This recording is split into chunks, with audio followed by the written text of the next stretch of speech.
50 seconds and counting. We are go for Apollo 7 at this time.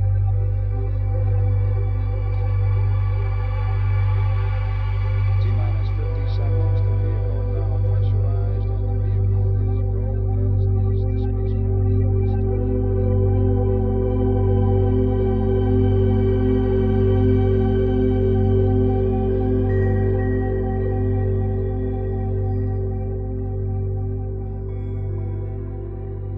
Our next guest is a civilian intelligence analyst and a psychotherapist in New York City. He received a degree in psychology from Fordham University. He's an expert in Chinese language, history, martial arts, and is an FAA licensed pilot and instrument ground instructor with 23 years of flying experience. He has studied the paranormal and UFOs for over 40 years and has published many research articles on the web exposing government cover-ups and deception in the JFK assassination. He has also written extensively to expose NASA's use of what he calls disinformation technology in suppressing evidence of extraterrestrial life and exposing the real nature and threat of the UFO phenomenon. He is currently the associate editor of UFOdigest.com, and we're going to get a chance to hear quite some interesting things here, I think, today about both photographic evidence, of course, but also presence of intelligent life that has been actively operating on and above the moon for ages. He's also going to address how a breakaway civilization requires of us a breakaway level of consciousness. You have to think that it's possible first before you can actually get somewhere. That's how all ideas are formulated, how anything in our world are created. You have to imagine it first before it can actually happen, right? So if you want to create it, we have to envision it first. So his talk is called Who is Minding the Moon? Please help me welcome Robert Morningstar. Thank you.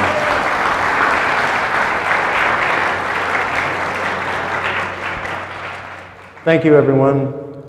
It's truly a pleasure to be here. It's a big surprise for me. I expected to have been in England, but I gave that trip up because I feel that this is more important. I'm honored by Henrik and Jeroen, and I'm certainly honored to be standing here with such an outstanding group of speakers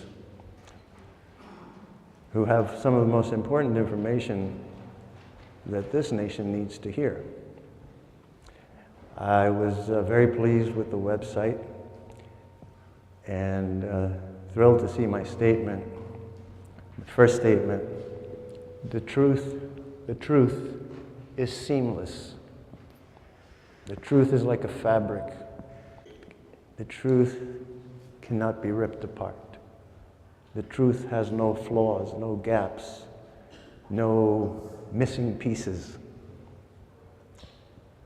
And my job has been, over the years, to reveal the truth. I call my presentation today The Revelation of Apollo, because what I'm going to show you today is what Apollo really found. And this has been hidden from us for 44 years, 45 years.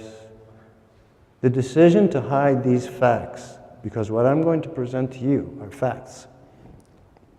The decision to hide these facts from us was made 1 year before the first Apollo launch to the moon. I'm talking about Apollo 8.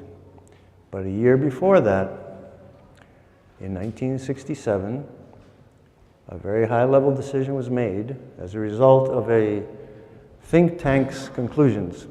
The think tank that was hired by NASA is called the Brookings Institution. And they produced a paper called On the Peaceful Uses of Outer Space.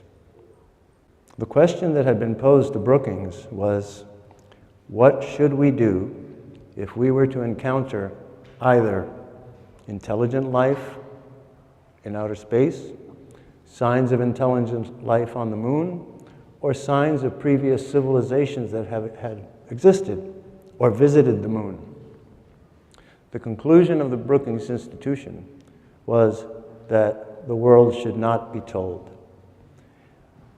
The Brookings Institution concluded that if the world were told, it would be too destabilizing to religion, to economics, to politics. And for those reasons, the world had to be protected from this knowledge. They cite the destabilization of religion as one of the main reasons for denying this knowledge or keeping it from us. They chose to pick on the Buddhists, of all people. They said that the Buddhists would be very upset and that their religion would be destabilized if it were to be revealed that extraterrestrials exist. Now, folks, I like to say, I'm a nudist, not a Buddhist. I'm a Taoist, not a Maoist. And I'm an eagle, not a beagle. Okay? And when I see something that's patently false, I have to speak against it. Now, the idea that Buddhism would be destabilized by the revelation of an extraterrestrial presence is fatuous. Buddhism has so many gods, so many spirits, so many demons, so many wrathful deities, so many benevolent deities, if you're talking about the beneficent deities of Tibet. You understand instantly that Buddhism would be very receptive to the revelation of an extraterrestrial existence or an extraterrestrial presence. In fact, the Japanese, who are entrenched in Shinto Buddhism, have the longest historical record, official historical record, other than China's, of interaction with UFOs, extraterrestrials, and more importantly, the intervention of extraterrestrials in Japanese historical affairs. I recommend a book called The Chinese Roswell. Wig Herzog. This man was able to, his specialty is Asian UFOs. And he was able to journey into China to the region of the White Pyramid, which is forbidden to most foreigners. He has a very extensive account of the Japanese history with UFOs, going back to the 1700s.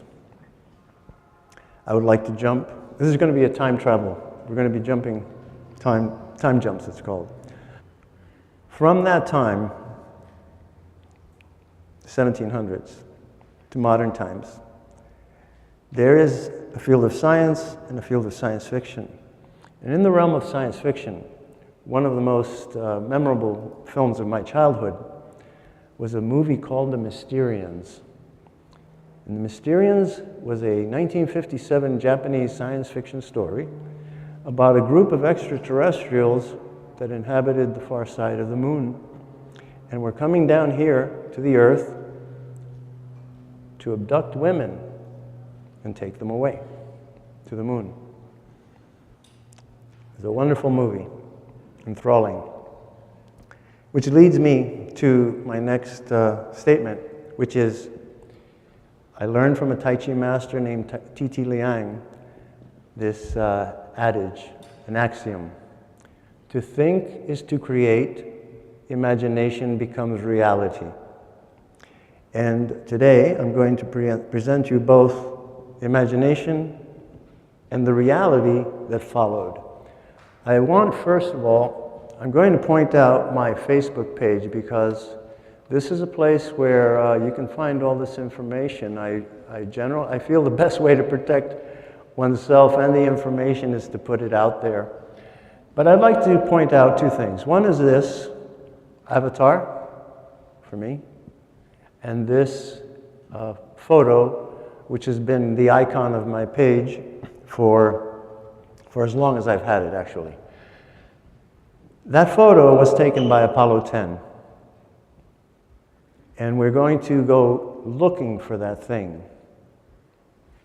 around the moon. That thing, I call it the Sentinel. And I call it the Sentinel after the book by Arthur C. Clarke, which came out in 1948. The Sentinel became the basis of 2001: A Space Odyssey. And in 2001: A Space Odyssey, if you'll recall, it speaks about a monolith that is found on the moon and points us to another place. What the movie does not explain is that the monolith was a teaching machine. It was an extraterrestrial artifact that was, well, there's a theory called the Newman probes. The idea was posited by a physicist named Newman. He said that a very advanced extraterrestrial civilization very far away might explore the universe by sending out probes and landers that would be sleepers. They would be dormant until they were triggered by something, in which time they would awaken and start to act. And his thesis was that a sufficiently advanced civilization could plant these probes in different solar systems, awaiting for the local denizens to get smart enough to find them and figure them out. But if they were found, they would be triggered, and then they would start to reproduce themselves. That basically, if a Newman probe landed on the moon, and let's say the extraterrestrial civilization decided that we're too dumb to know, but if we got smart enough to put out a radio beam or start talking to each other on radio, that the radio beacon might reach the moon and trip the object, the Newman probe, and then unfold it and produce a factory or another robotic entity, which might be a good description of the Greys, and that these would then start to act in the local solar system. Okay? So going to the subject of to think is to create and imagination becomes reality, I would like to begin by honoring the people that took us to the moon. Our moon project did not begin in the 1950s. Our moon project began with imagination in 1936, 37, 38. So I would like to introduce you to the people who got us to the moon on the premise of imagination. These are the people that I believe planted the seed of the idea that our destiny was not to be jailed on this planet, and that man's destiny is to branch out and to continue to expand. All right, these are some of my childhood years. I want you to look at that moonscape, which I thought was pretty wild when I was a kid. But as I've grown older, I realize that these people did incredible sets that are amazingly accurate. And we come to the man who inspired us to go to the moon, and the man who inspired President Kennedy to believe that we could go to the moon.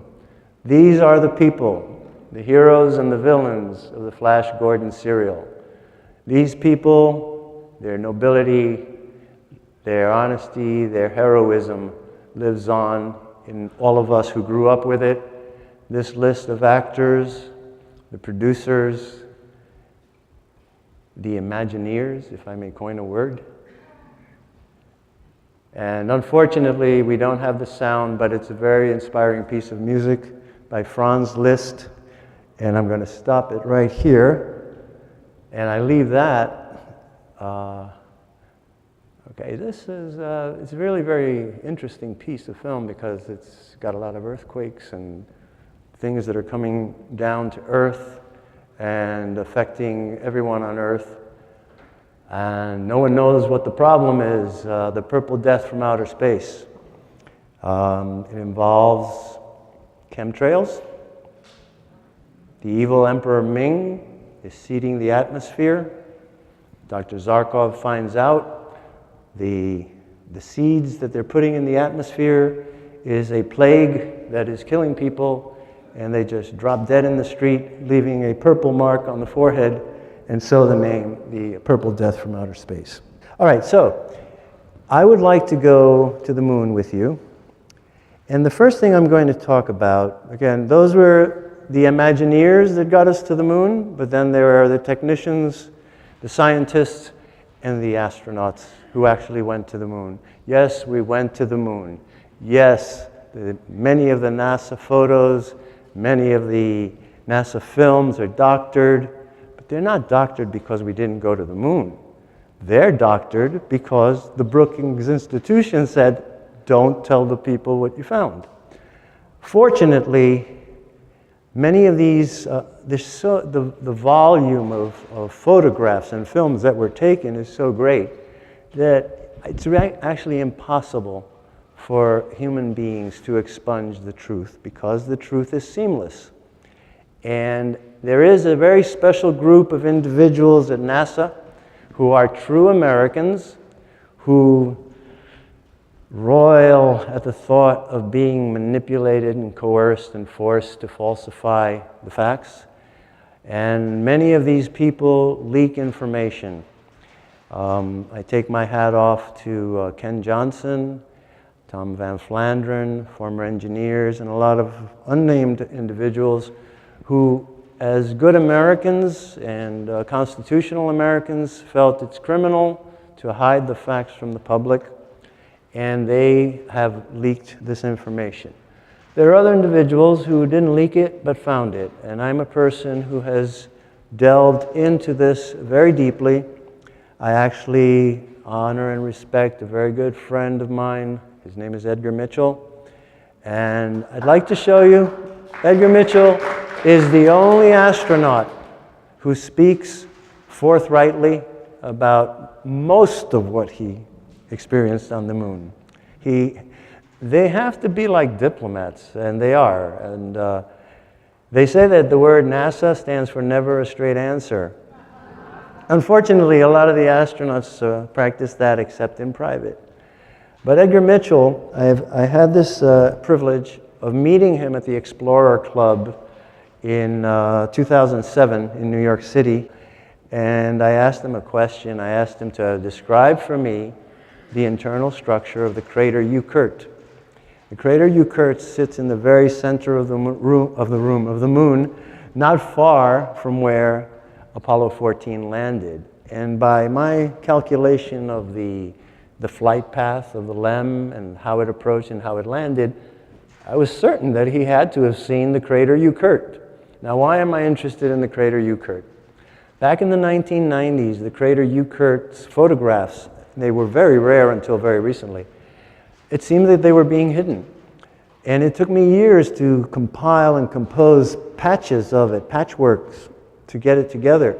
But when I asked Edgar Mitchell to describe for me the internal structure of the crater Eucurt, he changed from an affable and very friendly professor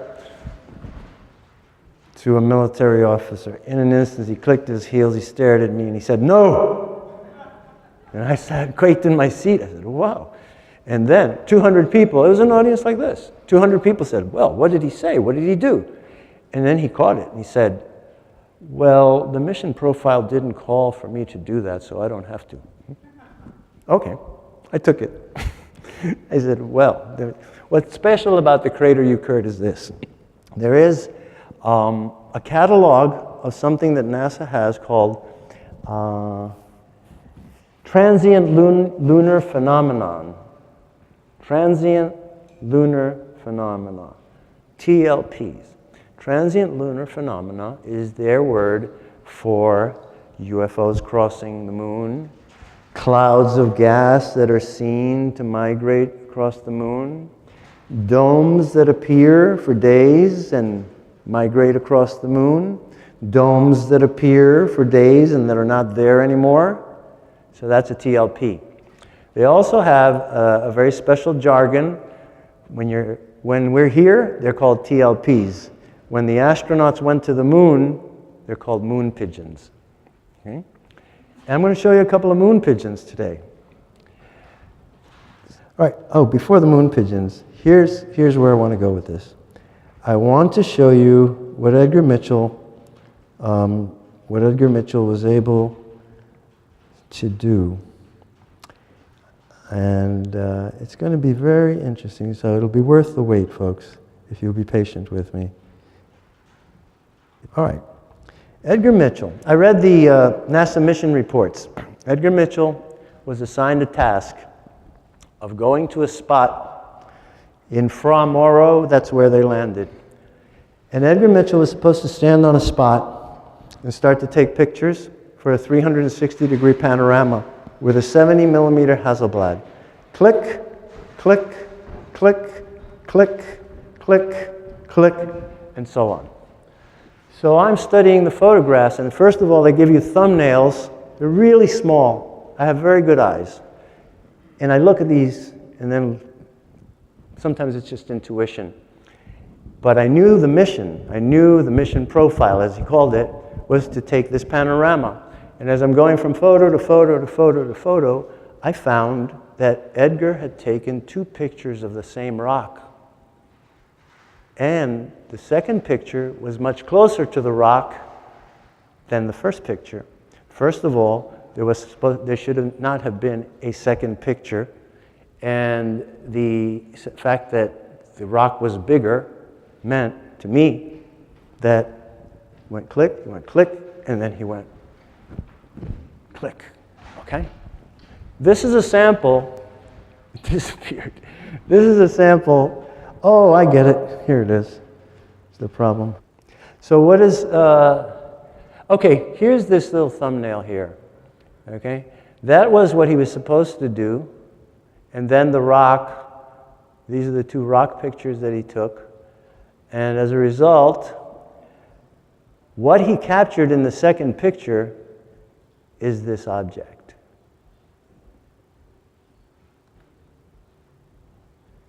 And this object is a rather anomalous object that has very strange characteristics, has a strange shape. It's not the first time that I've seen it. It's not, it's a rather unusual object of undeterminable dimensions. This is a picture of what I have labeled the moon racer. And this actually comes from a photo, Apollo 15, magazine 83, photo 11 to 18. Magazine 83 was missing for 40 years. And a YouTube investigator, who gives his name as Luna Cognita, the known moon, found it about 2 years ago, and he found these missing pictures. What's unique about these photos is they weren't taken from the surface.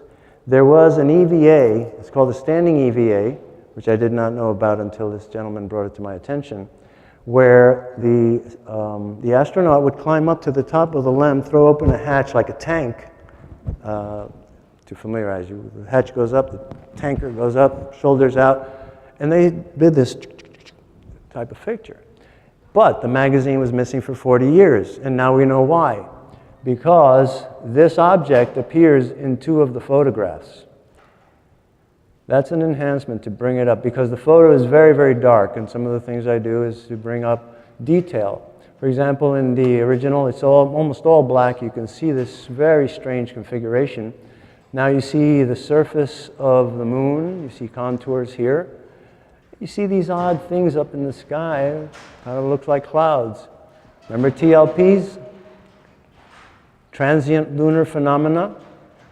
Some of them have been black clouds that moved across.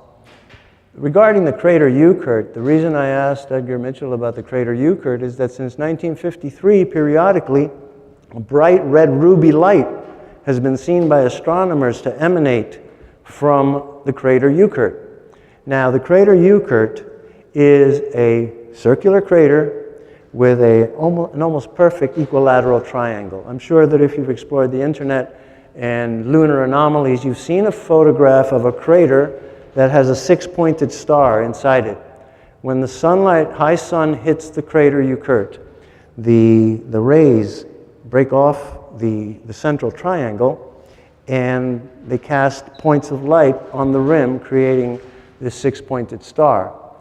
The other part is when that six-pointed star is not being shown, is that the crater Eucurt looks like the model for the eye in the pyramid. You compare crater Eucurt to the dollar bill, and you'll see the similarity of the Great Seal, the eye in the pyramid, but you'll also see our stars, the 13 stars arranged in a six-pointed star. So that was my interest in crater Eucurt. This is the other picture of what I call the moon racer. This is a photo taken by the Apollo rover.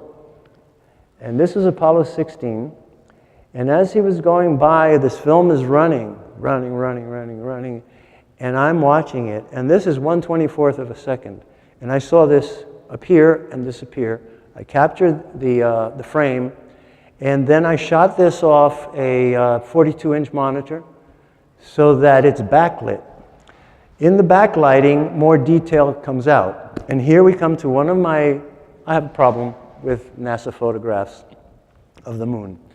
If you study where the Apollo missions landed, you will see that the terrain is really amazing. It rises. For example, Apollo 17 landed in the Taurus-Littrow Valley between the two massive mountains. One is called North Massif and the other one is called the South Massif. Now when you look at it, I have a 3D photo of it, the altitude of these mountains are immense. And yet when they land and take pictures of the surface, what you have is the Sahara, what I call the Sahara on the moon. Many of the photographs that NASA released in the 80s, 90s, into 2000, one of the things about it that really bother me is that there's no stars. The sky is black. Now I've taken these photographs and enhanced them to bring them up as I did this one. You increase something called the gamma, which used to be called gain. Gamma, brightness, sharpness, and contrast. Those are the three functions I do. I do no photoshopping. I just illuminate what's in the dark. And as time went by, I would find these photographs, illuminate them, and the sky turned into magic marker. Things blocked out, and really sometimes very, very crude, very crudely done. So I've gotten into the habit, whenever I see that something is really black, I go into it and I bring it out, and you would be amazed at some of the details that comes out. Now, Apollo 16 landed near this crater called Descartes.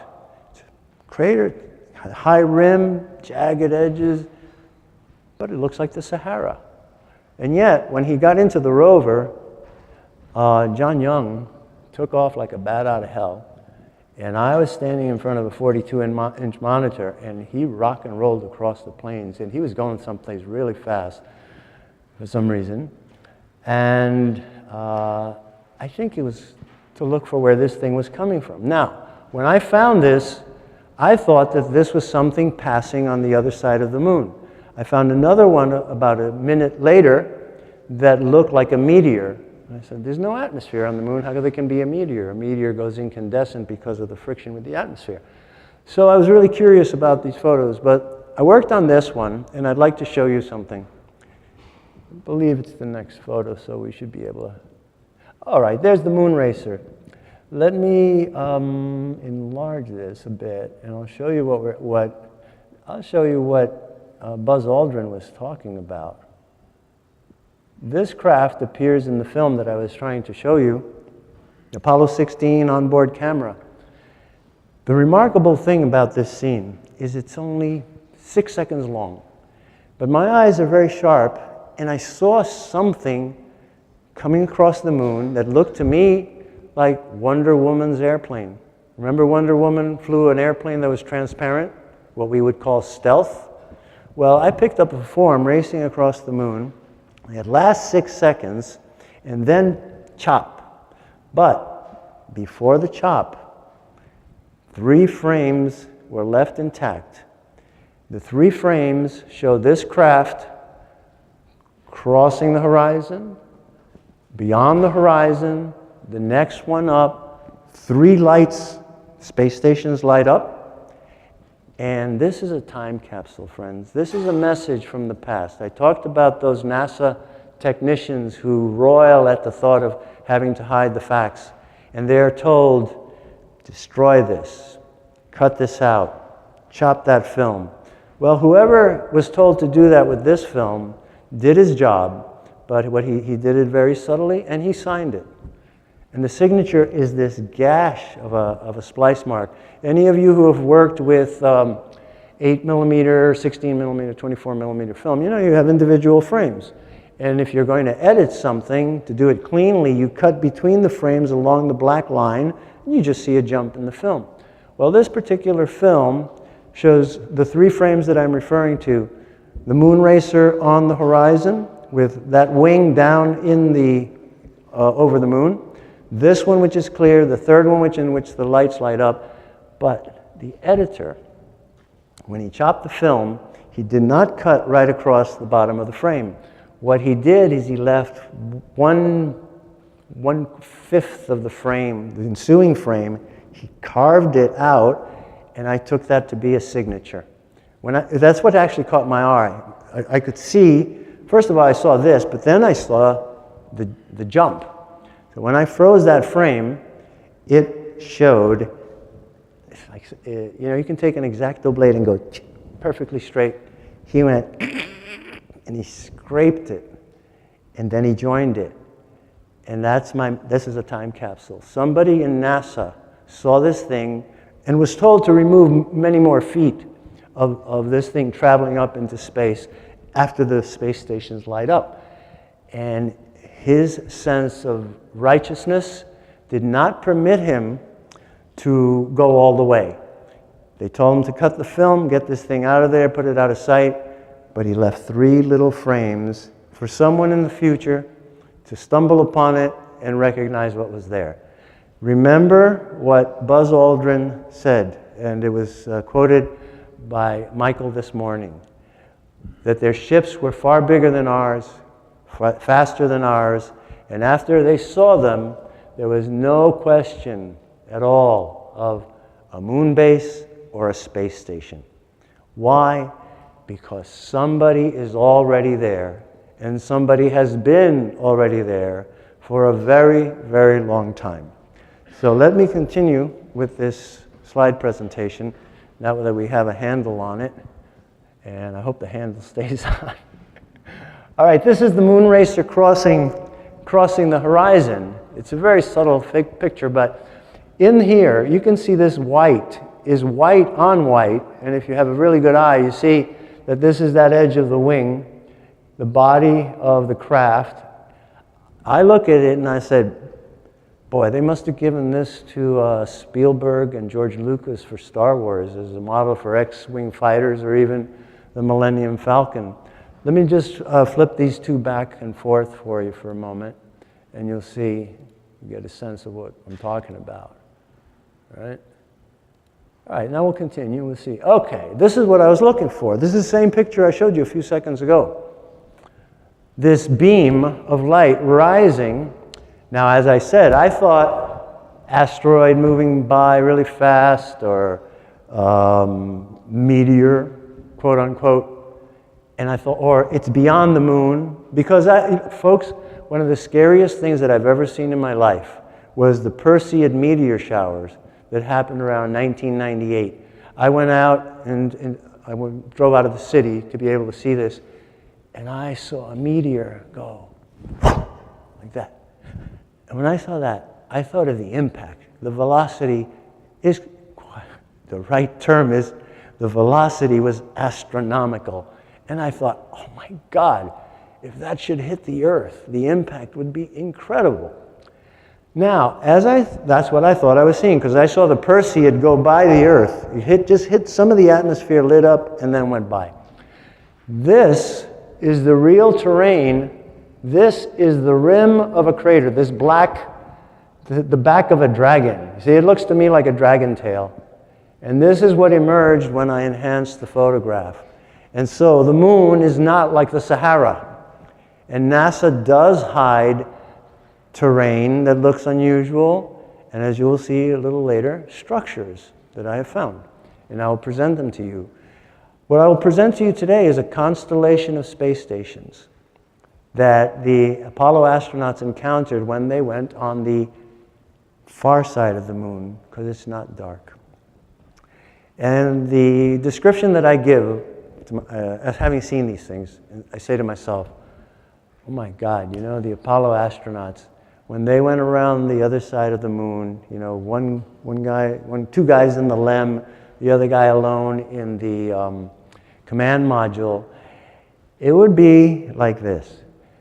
Two people in a kayak leave Pearl Harbor and go around Oahu, and they come around the other side of Oahu, and as they make a turn around the island, all of a sudden, the USS Ronald Reagan supercarrier is racing by them. That's the magnitude of the size of the spacecraft and the space stations that I will show you in a little while. I'll continue with this slide set, and all right, this is a photo, also leaked to the public, of I can do it this way. Okay, now this should look a little familiar, this shape. You see the shape here? This is an Apollo 11 photograph. The other was an Apollo 16 photograph that I showed you, the moon racer. And the previous one was an Apollo 15 photograph. Now, you'll see, it's not exactly alike, but the construction, if you'll recall, the moon racer has a wing, it's kind of like an outrigger canoe. That's a good image, an outrigger canoe. They have the wing out here, a central body, and a very strangely shaped and configured other wing. It's not symmetrical. This is the Apollo 11 shot, the moon racer. The blue close-up was Apollo 16, and the very first ones where I said Apollo 15, the lost magazine, was recovered by Luna Cognita, whoever he may be. Thank you very much. There it is again. That is the moon racer, the enhancement, close-up. This is a cropped photo. Now, this is interesting because this is 219. 218 showed you the craft low and in the dark, and so I had to bring it up to show the terrain. This one is different. This one, the moon racer, is climbing out. You're seeing it from a different place. In the other photo, you saw it from the top, like this. In this photo, you're seeing it like this. So what does that say? That says this thing came in like this and swooped up. And that's exactly what it looks like in the Apollo 16 film that I may be able to show you a bit later.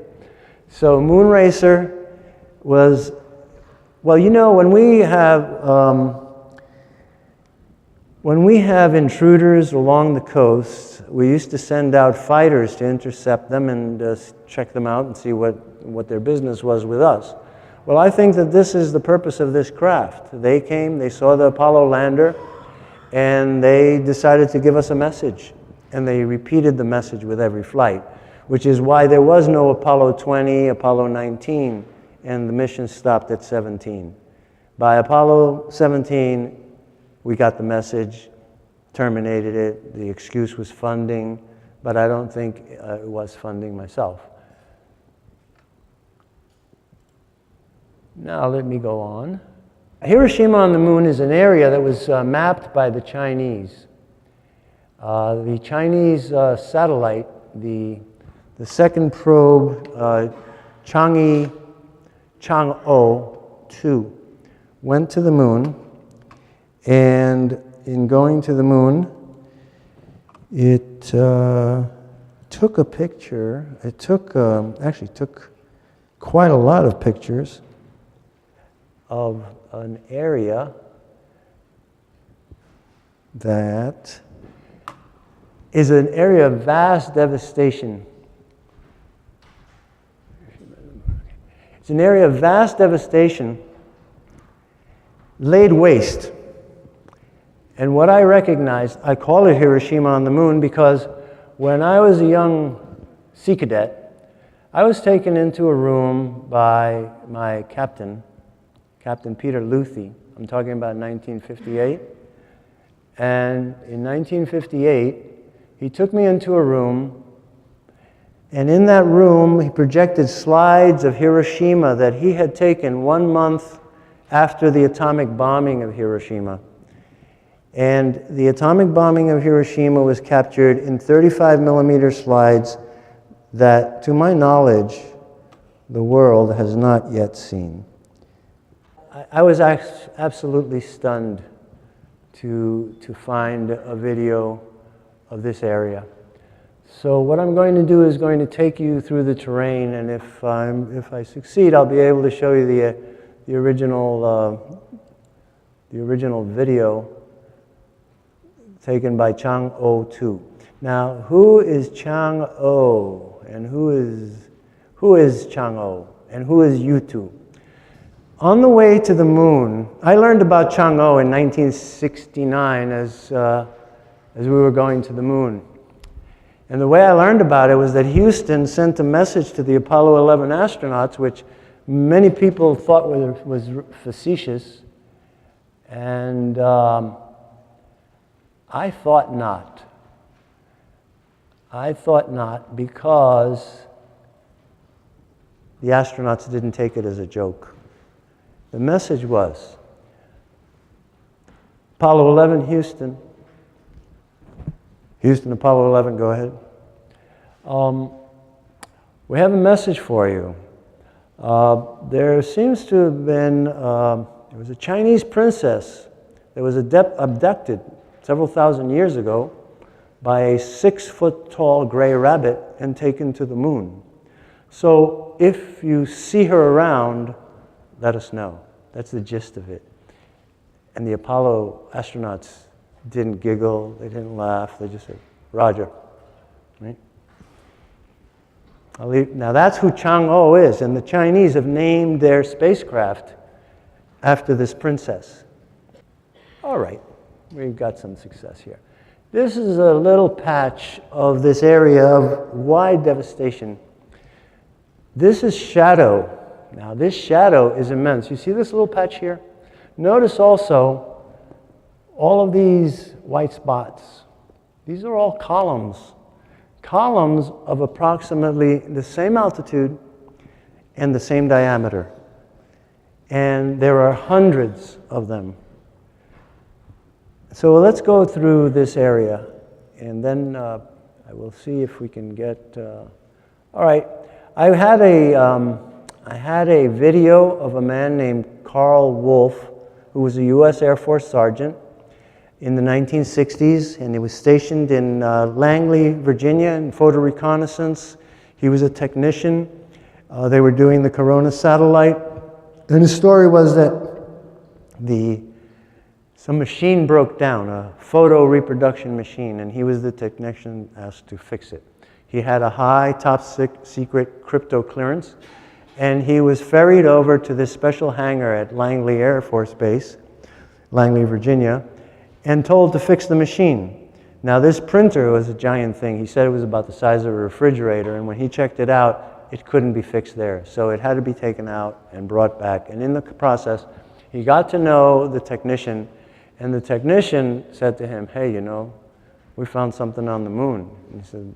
And he says that he literally started to get frightened, that he knew he wasn't supposed to know this stuff.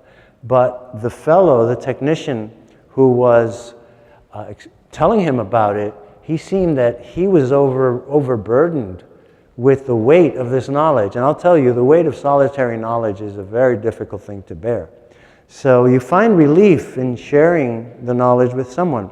So he shared with him the knowledge that they had found a moon base and structures and buildings. And he showed him a couple of photographs. And Carl Wolf says, I saw tall towers, circular towers, all of the same size, height, and all of the same diameter. I also saw other buildings with triangular tops. So I also see a building, quite frankly, this one here, that reminds me of the CIA building at Langley, Virginia, which if you've seen aerial photographs, looks like a broken swastika, pardon the expression. So this is a triangular topped tower in this area, and I'm very pleased to tell you that I finally have found out where this thing resides. You see the triangular tops? Triangular tops? And then here, we're going to get into this area here a little bit later. Now, the remarkable thing about this video, there's what I call the swastika, triangular top. So we're going to get to know the terrain a little bit better. And you see, as we go out into a wider scale, we start to see more and more detail. Look at this down here. This is a standing wall. Right here. This standing wall is casting these long shadows. But the most interesting part of this section here for me, use my laser here, is this big E.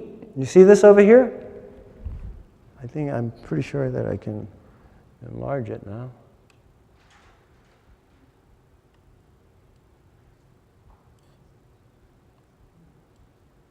Now, this big E over here, as I call it, reverse E, is a rather unusual thing to find. First of all, it's standing upright, right?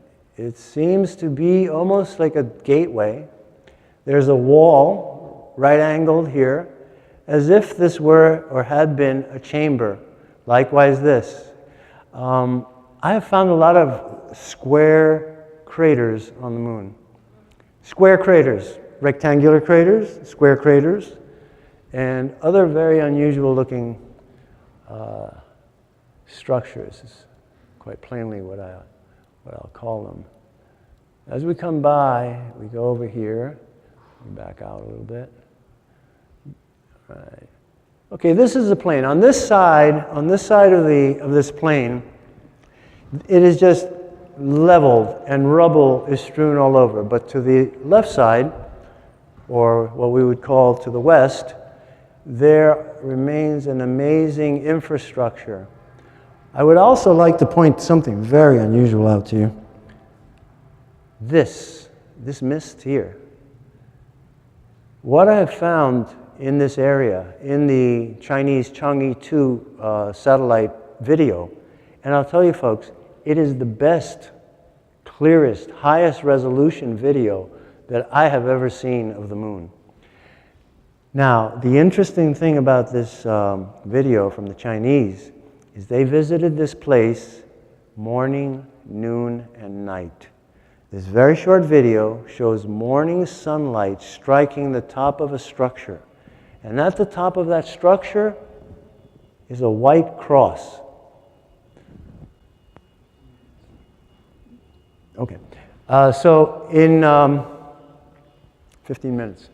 Right, so there was this white cross, and the Chinese went back, and I say morning, noon, into evening. So they got morning sunlight, midday light, and evening light. However, that means that the Chinese satellite went back there repeatedly for 2 weeks, because the morning on the moon is 1 Earth week long. And so, the moon is turning, 28-day period. When part's in sunlight, it turns very slowly. So when the Chinese found this, they kept going back to look at it again and again and again. So that tipped me off that this is a very important place, very important place. This is a much better photograph than the other. And we have, again, the triangular topped buildings that Carl Wolf described. We have structures here. Now this is the most amazing structure to me, because it appears to me to be a stadium. Not just a stadium, but a stadium All right, if you can imagine where the stadium where the Giants play, the stadium, and if you can imagine the gateway to the west in St. Louis, this is inside the stadium, this is out of the stadium. Then we have this structure here, which is pretty much symmetrical. You see? These two tops go across, these two tops, sort of like an egg crate type of structure. And then we proceed to other areas of this region. I'm told I only have 15 minutes to finish up, so I'm going to go through this fast. Oh, here, look. That's a much better photo of these two structures. What I call the stadium and I call the arch. So let's go through this and just get a hang of it.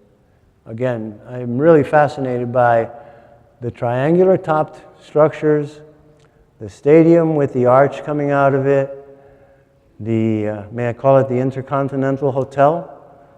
Because it reminds me of the place where Howard Hughes wound up in Nicaragua, and he left just the day before the earthquake of '72. Howard Hughes had retired recluse, and he had taken residence at the Intercontinental Hotel in Nicaragua, Managua, Nicaragua, and stayed there until the day before the earthquake. So this reminds me of that structure. So I like to label things in terms that are familiar to us. Again, I'm concentrating in that area.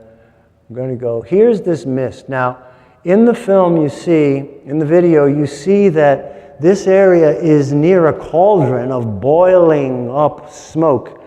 And the smoke overrides these structures, and at other times it settles, as it has settled here. Now, that area, the black area, is an abyss. It's an area called the Mare Orientale, and it's one of the biggest structures. Again, the Big E, close up to the Big E and the standing walls. Okay. This is the object that I showed you earlier. And this object is an object that NASA says is a 1.5 foot piece of mylar. 10 minutes? 10 minutes, okay. A 1.5 foot piece of mylar. You know, I get offended when people treat me as if I'm stupid. And I'm sure you're the same. It is a great offense to be told that the obvious is not the obvious. Now let me explain to you why this cannot be a 1.5 foot piece of mylar. And the answer is in the shadow. You see? That shadow. That shadow can only be produced by two things. It's either the moon or the spacecraft. However, the sunlight is coming from the wrong direction for it to be the spacecraft. Now, there is a curve to this. Now, if you take that curve and finish off the circle, you'll find that this wedge is approximately 10 degrees of arc. 10 degrees is 1/36th of a circle. 1/36th of, you've got a calculator? 1/36th of about 6,000 miles, the circumference of the moon. So you get about 166 miles. So this object is about 166 miles in the vertical. There are 3 photographs of it. The object moves, it emerges from the sunlight, into the sunlight, it turns, and now we're getting to the nitty-gritty, which is, here, I can't tell you how I felt when I found these space stations, because they are consistent in their shape. I was following this thing here, which I call the string of pearls. I call that the string of pearls. And in the photograph, sequentially, I was going, whoa, what is that? And now, if it's an artifact, it shouldn't appear in all the photographs. But it moves. It moves there, it moves here, and it was alone. Then you come around the bend of the moon, and all of a sudden, these objects appeared. And they caught my attention. And now, if you look at them, if you understand the size of what we're looking at, you'll understand my analogy of the kayak going around Oahu. Here's more. Okay, this is a Russian Zond photograph, early one. I work with the Russian photographs and the lunar orbiter photographs because they are hard copy prints that were brought here, and they were released, and they're not hard to tamper with. The digital information that is downloaded by NASA from the Hubble Space Telescope and the other satellites, when they're presented to the public, they are degraded. They are dehanced. I enhance photographs to bring out what's inside. NASA dehances it. But working with these, now let me show you this. This is the Mare Orientale, or Oriental Basin. And the area that we were looking at, I just found out, is in this region. Now the reason I've been interested in this region is that I found a tower there that is awesome. It's called the Ellerman Crater. And that's what got me curious about this area. I believe I can go up one more and get you to the constellation of space stations. I'm really racing. Okay, here we go. Let's see if we can get this started. All right. This is what I really came to show you. And this was one of the big shocks of my life. This I named Big Ben on the Moon. This is a tower that appears in Apollo 17, Magazine M, photograph 2366. This tower is 365 miles away from the camera. This is a close-up. It's cropped. How much? 4 minutes? Okay, let me just see if I can get to the full.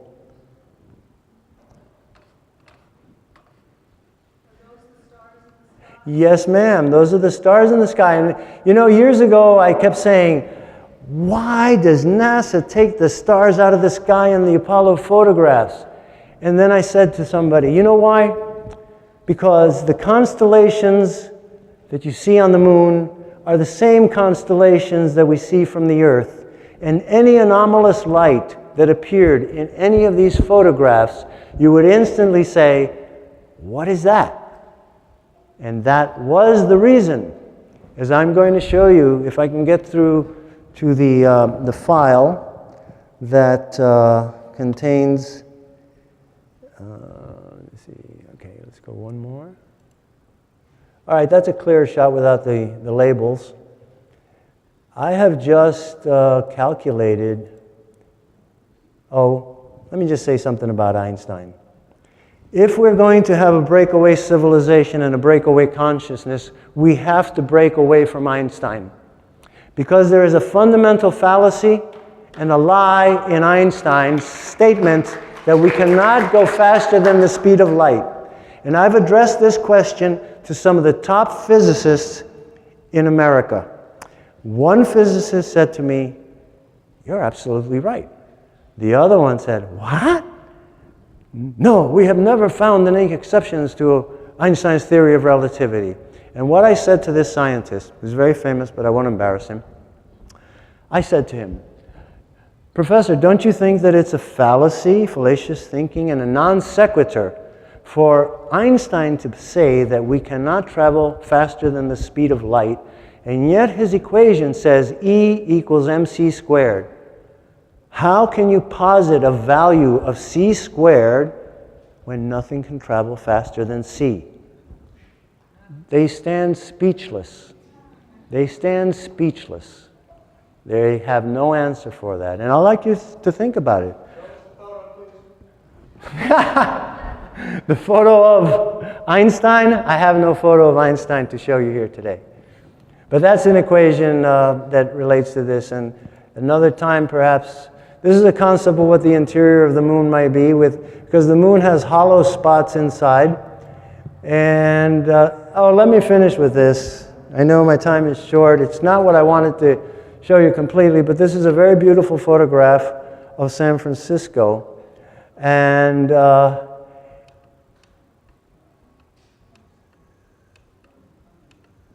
There's something flying over San Francisco over here, folks. And it's not a 747. And, no, it's a 1.5-foot piece of Mylar. The problem is that I have two pictures of this, and they both show this object. Oh, there it is again, look. So this was the surprise. You see, my setup, I had a nice show for you. Technical glitches do these things to us, but look at this one. So where is this breakaway civilization, folks? It's right over our heads. But we don't look up, or not all of us look up. I know Jeff Krause of MUFON looks up. Thank you. Thank you, Jeff. So there it is. This is your neighbor. This is the company we keep here in San Francisco.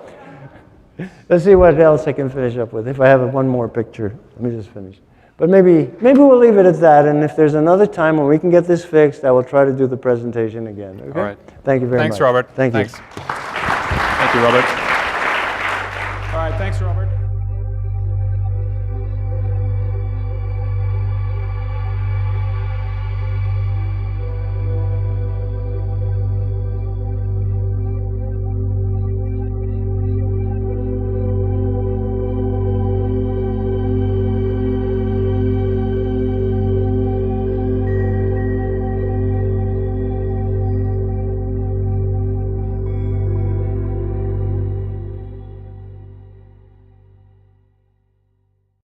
It was hired by NASA. It's called the Brookings Institution. And they produced a paper called On the Peaceful Uses of Outer Space. The question that had been posed to Brookings was, what should we do if we were to encounter either intelligent life in outer space, signs of intelligent life on the moon, or signs of previous civilizations that had existed or visited the moon? The conclusion of the Brookings Institution was that the world should not be told. The Brookings Institution concluded that if the world were told, it would be too destabilizing to religion, to economics, to politics. And for those reasons, the world had to be protected from this knowledge. They cite the destabilization of religion as one of the main reasons for denying this knowledge or keeping it from us. They chose to pick on the Buddhists, of all people. They said that the Buddhists would be very upset and that their religion would be destabilized if it were to be revealed that extraterrestrials exist. Now, folks, I like to say, I'm a nudist, not a Buddhist. I'm a Taoist, not a Maoist. And I'm an eagle, not a beagle. Okay? And when I see something that's patently false, I have to speak against it. Now, the idea that Buddhism would be destabilized by the revelation of an extraterrestrial presence is fatuous. Buddhism has so many gods, so many spirits, so many demons, and we're coming down here to the earth to abduct women and take them away to the moon. It's a wonderful movie, enthralling. Which leads me to my next statement, which is, I learned from a Tai Chi master named T.T. Liang this adage, an axiom. To think is to create, imagination becomes reality. And today I'm going to present you both imagination and the reality that followed. I want, first of all, I'm going to point out my Facebook page because this is a place where you can find all this information. I feel the best way to protect oneself and the information is to put it out there. But I'd like to point out two things. One is this avatar for me, and this photo, which has been the icon of my page for as long as I've had it, actually. That photo was taken by Apollo 10. And we're going to go looking for that thing around the moon. That thing, I call it the Sentinel. And I call it the Sentinel after the book by Arthur C. Clarke, which came out in 1948. The Sentinel became the basis of 2001: A Space Odyssey. And in 2001: A Space Odyssey, if you'll recall, it speaks about a monolith that is found on the moon and points us to another place. What the movie does not explain is that the monolith was a teaching machine. It was an extraterrestrial artifact that was so many wrathful deities, so many benevolent deities, if you're talking about the beneficent deities of Tibet. You understand instantly that Buddhism would be very receptive to the revelation of an extraterrestrial existence or an extraterrestrial presence. In fact, the Japanese, who are entrenched in Shinto Buddhism, have the longest historical record, official historical record, other than China's, of interaction with UFOs, extraterrestrials, and more importantly, the intervention of extraterrestrials in Japanese historical affairs. I recommend a book called The Chinese Roswell, Ludwig Herzog. This man was able to, his specialty is Asian UFOs, and he was able to journey into China to the region of the White Pyramid, which is forbidden to most foreigners. He has a very extensive account of the Japanese history with UFOs, going back to the 1700s. I would like to jump. This is going to be a time travel. We're going to be jumping time jumps, it's called. From that time, the 1700s, to modern times, there is a field of science and a field of science fiction. And in the realm of science fiction, one of the most memorable films of my childhood was a movie called The Mysterians. And The Mysterians was a 1957 Japanese science fiction story about a group of extraterrestrials that inhabited the far side of the moon. 60 seconds and counting. We are go for Apollo 7 at this time.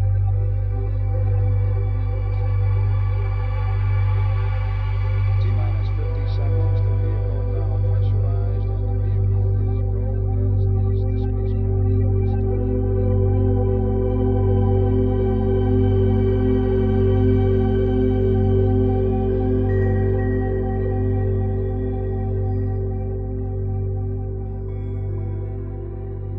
Our next guest is a civilian intelligence analyst and a psychotherapist in New York City. He received a degree in psychology from Fordham University.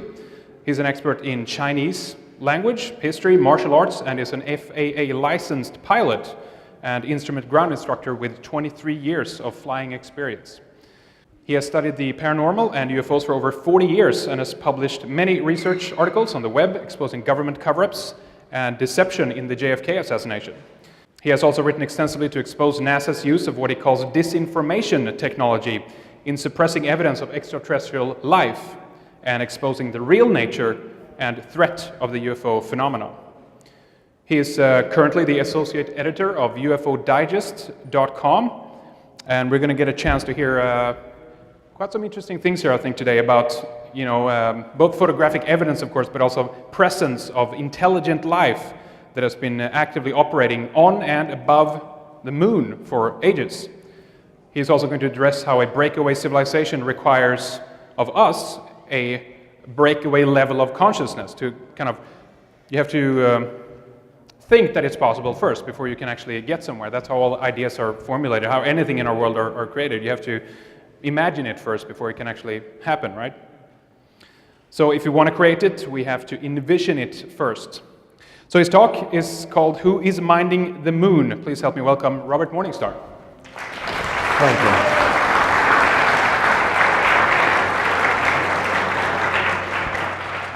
Thank you, everyone. It's truly a pleasure to be here. It's a big surprise for me. I expected to have been in England, but I gave that trip up because I feel that this is more important. I'm honored by Henrik and Jeroen, and I'm certainly honored to be standing here with such an outstanding group of speakers who have some of the most important information that this nation needs to hear. I was very pleased with the website and thrilled to see my statement. The first statement, the truth is seamless. The truth is like a fabric. The truth cannot be ripped apart. The truth has no flaws, no gaps, no missing pieces. And my job has been, over the years, to reveal the truth. I call my presentation today, The Revelation of Apollo, because what I'm going to show you today is what Apollo really found. And this has been hidden from us for 44 years, 45 years. The decision to hide these facts, because what I'm going to present to you are facts. The decision to hide these facts from us was made 1 year before the first Apollo launched to the moon. I'm talking about Apollo 8. But a year before that, in 1967, a very high-level decision was made as a result of a think tank's conclusions. The think tank